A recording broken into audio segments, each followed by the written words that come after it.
How's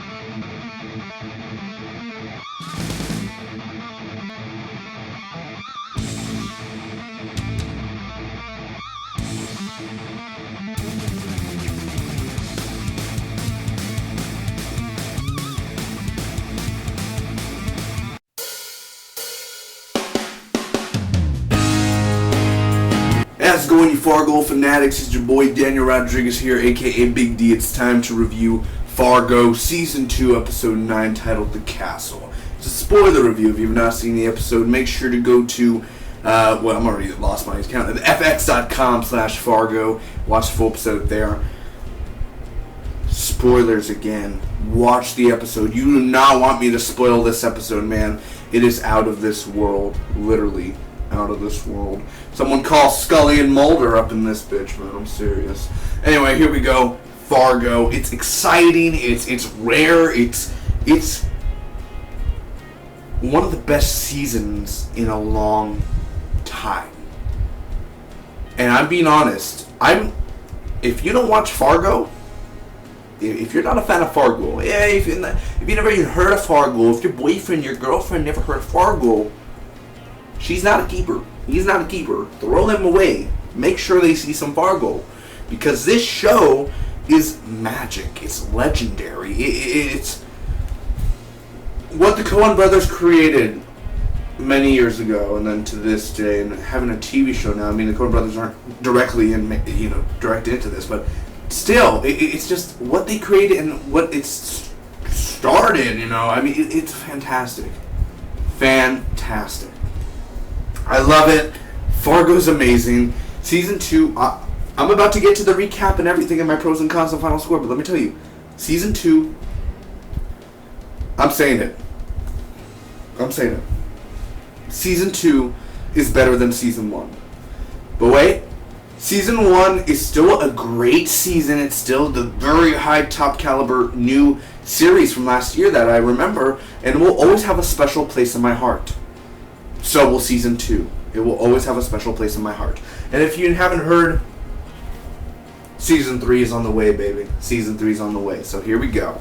First off, Hansie kills the gas station owner. And the gas station, I was looking at it like, dude, he went to the phone. I'm like, dude, you have guns and everything. Grab a gun. I thought he said he was a war veteran or something, that guy. Don't go to the guy has an assault rifle, and you're like going to like he's going to call the cops. Headshot. Hansie got him. So Hansie again has a wound from the scissors that Peggy got him with, so he ends up cleaning it. He's he's trying to heal himself. He steals the guy's car. The cops are going to use Ed. They're going to use Ed as bait for the Kansas Mob City for the deal. Lou is against that, and Patrick Wilson, his accent kind of got. I noticed that. Did any of you notice that? His accent kind of went away, and it was just Patrick Wilson voice. I know how Patrick Wilson sounds, and his regular voice came out. It's kind of like, it's towards the end of the season, the actors really don't care anymore, they're kind of just going for it, and let's get it over with type of thing. I'm not saying he's like that, I'm just saying usually like Charlie Hunnam in Sons of Anarchy, you kind of heard that British voice at the end. It wasn't kind of like that Jack's voice. It's like, it's not a southern voice anymore. He didn't have a southern voice. It's kind of like if you're talking like this for the past 5 seasons, and then you're kind of losing it like this. Yeah, we gotta go and do this, but I still believe, it kind of just loses its accent a little bit, that style there. So anyway, Lou's against that. Lou calls Molly's mom, but she collapsed. Oh, Molly's mom, I don't know that's his wife's name, but he calls his wife. She collapsed. She's like doing some breakfast, she collapsed, and the mom goes, she's like, Mommy? And then after that, I guess they end up driving to the hospital. We'll find out next week. So he goes inside the store because he has to investigate. He's investigating, and that's where the Hansie shot the guy, and that's where he stitched himself up and all that. But he's going to be escorted out to the state line. So Mike calls his boss, and he basically says, like, I'm still alive, the Undertaker, he never showed up. I got this deal. I could give you Don Gerhardt. Well, brother, I like your style. You know how Mike is. So they arrive at the motor motel. The police and Ed and Ben. Oh, you betcha. Ben and Hank's there, but Lou's still out there. Lou is going towards the state line. Hansie is watching. He calls Floyd. That's where, Floyd answers and everything. When she was like, I need to talk to Simone. And Bear's like, she's not here. She hasn't been back ever since you left. She drove off fast. You know all that. So other than that, Mike is practicing reloading, like... He's kind of aiming at one of the Kitchen brothers, or the other Kitchen brother died. I was like, I hope he doesn't kill the Kitchen brother all randomly and just shoots him in the head. That'd be sucky. So Ed and Peggy are separated, because every time they try to talk, Ben is like, hey, you two, don't do that. Don't make me separate you. And then he says, don't make me separate you, and then he's basically separating them. I'm like, what do you call... They are separated if you're going to go to that corner and you go to that corner. That's basically separated. So anyway, Peggy is seducing Ben. She goes up and she tries to do her little thing. Okay, well, kind of working actually. Not bad. You're pretty good at it. I don't know why girls are so amazing at seducing. Either way, Lou is at the line and he gets a call and the girl is strangled. The girl that Hansie was talking to last week. That the girl called Peggy and hey girl, tell me where you're at. I'm gonna send you this makeup magazine and everything. And then Peggy was like, oh no, I'm just here at the cabin. And then Hansie, I guess, after that, it's from last week, right? What is on my foot now? Oh, ow, crap, what the hell? Ew, some weird thing. Alright, so anyway, the girl was strangled. He turns around, and he goes to that hotel and he investigates. The Gerhardts are driving to the motel, and of course the cops are all getting drunk and everything. They're like, alright, tomorrow, we're going to take the Kansas City mob down. Radio silence. It's ourselves a night to remember. They go radio silent, like, all right, we're radio silenced.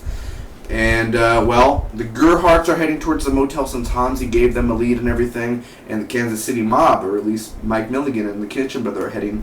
And the cops are not aware because Lou finds out and he's like, hey, everyone, you have to get out of there type of thing. And, people are gonna die. That massacre soup files. Saddle up its wall. It's going down tonight. And by the way, Martin Freeman was narrating from season 1. I already forgot his name. What was his name? Lester? From season 1, man. Bilbo Baggins. Bilbo, yeah. So it's amazing. Anyway. Little cameo there of narrating with his British voice. I believe he's from Britain. Don't get me wrong sometimes. I get wrong sometimes. Either way, so radio silence. Hank checks on Ed and Peggy. Ben's like, yes? I'm just here to check up on them. They assigned me here, and you're out there. So, what do you want? And I'm thinking of Ben. I'm like, ooh, you little bitch. You're wearing Paul Blart. Calm down. You think you're all that? Ooh, Ted Danson will go all crazy up on your ass, man. I'm gonna eat your ass, motherfucker. Like, seriously, just like, Hank, bust the door in, let's go, baby. Either way, Ed and Peggy, so to check on Ed and Peggy. Lou tries to reach them. Gerhardts arrive. Hansie stays with Floyd, and the fight goes down. Bear goes, you, over there. You, there. Alright, there. Alright, stay with me. Here we go.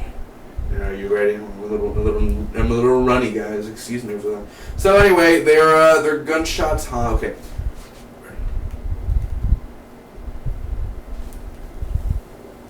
Boom! Shotguns everywhere. Fucking stormtrooper. Pew pew pew pew pew. Everybody's going down. The cops are getting. One person was like the big cop guy who had donuts and everything was fat. You're like, they were blown away and everything. Bear's like, brother, where are you? It's going down, dude. I mean, Hank, he was in the corner. Pew, pew, pew. He shot one of the Gerhardts. Ben, he was behind the door when they kicked the door. Ed and Peggy were gone. And boom, boom, boom. 2 headshots, dude. And then Peggy knocks out Ben to try to escape. But then Floyd realizes, that ain't the Kansas City mob. They're cops. She looks at Hansie. And Hansie's kind of like, and Bear sees him. He's like, no. And so I don't know where Dodd's body is. I guess they went to the morgue already. So Bear sees he's gonna run at him, And I'm thinking, dude, Hansie has an assault rifle. He's just gonna boom, boom, boom at you. So I don't know why you're gonna even try. You're gonna be dead. Hansie's gonna get a headshot at you. You're gonna die. Either way, Lou shoots him in the ear and everything, and he turns his attention to Lou. I don't know why, when it's really he could go to Hansie, who killed his mom. But he's just like, and then he ends up running after him and everything. He tackles Lou Solveson, throws him down and everything, man. And, he starts choking him. So, Hank gets shot, by the way, by one of the Gerhardts. Actually, I think Hansie shoots Hank while Lou's getting choked out. Ed and Peggy, they get out of the room, and they end up actually shooting at Hansie, but he doesn't get hurt. And then all of a sudden,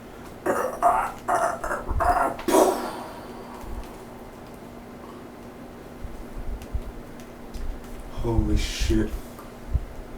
They're real. They're real. They're real. A UFO, a flying saucer, appears.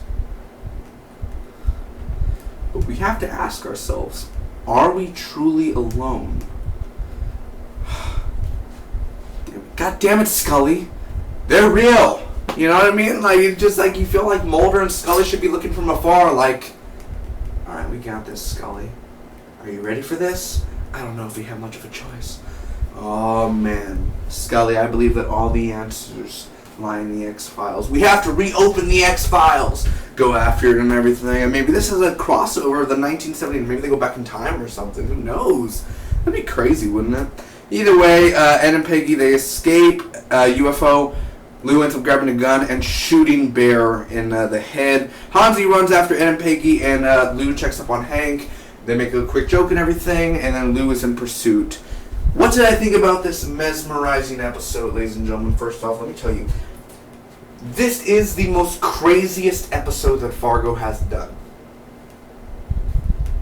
The most craziest. Besides Billy Bob Thornton, Lorne Malvo. Pretend this is a submachine gun. Him walking past two cops, having it like this, and then walking into a building and, hey, sir, do you want me to help you, sir? Hey! And then he ends up like throwing a person out of a window and everything. Like, you know the whole massacre thing inside the building? This was the massacre of Sioux Falls. We've been waiting for this for a very long time, and it has shown up. And the bodies piled up to the second floor. I don't think that was a lot of bodies. It could have been more bodies, but it still was a big massacre. Here we go. Let me give you my pros, man. Let me give you it. Alright, first off, the action of the episode was pretty damn awesome. Mike shows up at the end and everything, and, you know, I guess it was like, shit. Well, yeah, we're out of here. He just walks away.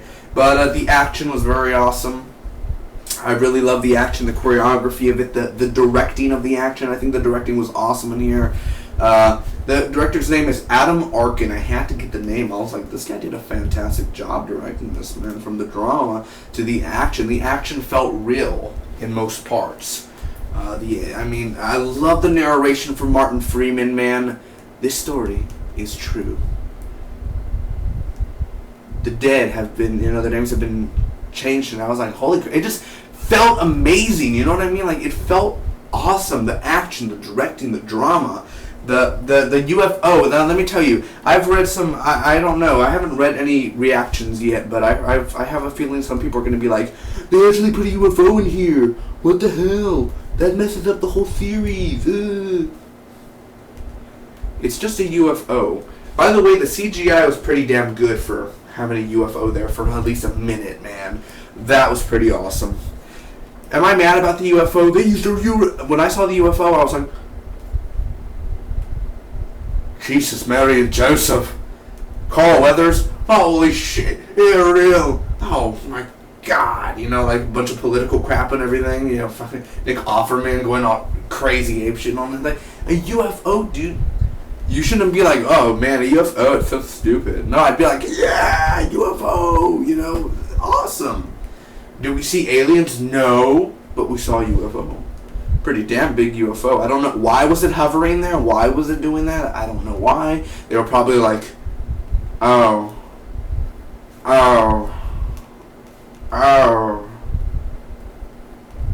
humans. Yeah, we should just leave. This ain't gonna work out. They're gonna kill themselves either way. So, yeah, I don't know. I foresee the future. This guy named Trump, Donald Trump. I just see it. Let's leave. Let's just leave. They're gonna kill themselves either way. So let's just, they just flew off and everything. But they did save Lou Solverson. I love how Bear was like, oh by God's name. Come on. You were like tingling inside. UFO! Your inner child came out. The ending of the episode where Lou was in pursuit was badass as well, and they kind of joked with him and Hank, and at least Hank's not dead. I'm glad that at least Ted Danson gets to see another day. Hansie as well, dude. The actor. At the first episode, when you see Hansie, you don't expect him to be like a big major character, and at the end of he's like the main antagonist, dude. It's pretty crazy. The opening where Hansie kills the gas station, the gas station owner. And again, I just love the directing and the way that they cut the film together and everything. And there are parts where it actually made it look like Fargo was a film, like where they do a widescreen or whatever, where they cut like the top. Like it's usually full screen and then it went widescreen, like if it was filmed for a movie. And I literally thought to myself, you know what? If every episode of Fargo was shown in a movie theater and tickets were $5 for each episode, I'd probably go to the theater and watch it on the big screen. If it was made for the big screen, I wouldn't mind. I'd probably go pay and watch Fargo on the big screen, The music in here as well, always good to have some amazing Fargo music. And it's intense. The directing, like I said, a very intense episode, man. It's very real in here. I don't hate this episode. I think it's a very great episode. There are cons in here, though, which I'll get to right now. The loss of accents. I feel like I heard Ted Danson kind of lost his accent as well, and so did Patrick Wilson. But I'm very surprised that Patrick Wilson lost his accent in here, because sometimes he went inside the cabin and he talked like Lou, and then when he was outside, he talked like Lou, and then he talked like Patrick Wilson. Like he lost that accent there, like he wasn't trying, or he just couldn't do it that day. You know what I mean? Like after spending how many months filming, and then you just lose the accent. It kind of was weird. It was kind of like, really? Are you really losing the accent at this exact moment? We're almost done with the season. But let me just tell you, Patrick Wilson has been a doll. He's been fantastic. He's been amazing. He's been a great add-on to the Fargo series. And he put a stamp in history, dude. Patrick Wilson, if you haven't noticed from other movies, he's a fucking genius. He's a genius, man. I enjoy seeing him in movies. I gotta see more of him, man. He's been around for a long time. I think he was in the Conjuring. Wasn't he in the first movie, The Conjuring? Wasn't he Insidious as well? So he's amazing. He's the new big thing, and I hope he's a very underrated actor. No one talks about Patrick Wilson. Talk about him. He's fantastic. Spread the word. Patrick Wilson is a fantastic man.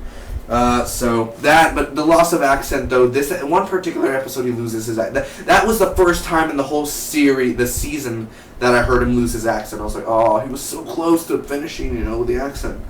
And we never find out about Dodd, even though that's not a big con. I'm just saying, what about Dodd's body? Did he take the body? Did he? I thought you would use it as bait or something as well when, like, Mike Milligan would see the body or something, but I guess we're never going to see Dodd's body again. I guess that's it. With Jeffrey Donovan, he's gone. That's it.